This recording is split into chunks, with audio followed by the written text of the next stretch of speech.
Hey there, Larry. The governor admits there is confusion, but he wants to make it clear that his executive order on mandating masks in schools is still in effect. Regardless, more and more school districts across the state are going mask optional.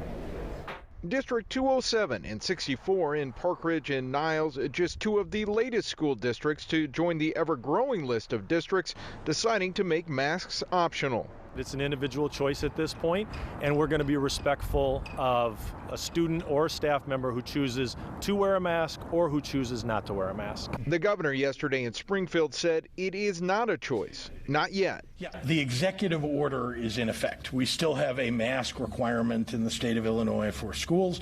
Regardless, more than half of the state school districts have made masks optional. Some districts making the decision using a combination of dropping COVID case numbers, a downstate judge ruling Pritzker had overstepped his authority in a narrow but at the very least confusing ruling, as well as a bipartisan committee vote earlier this week to not extend the mask mandate in schools.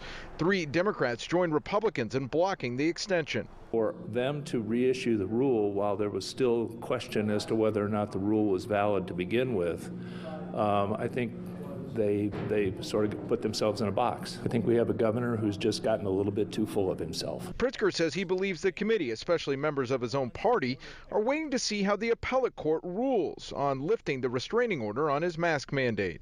Again, the order is in effect. I mean, we're now trying to deal with an errant decision by a judge in one county, one particular judge.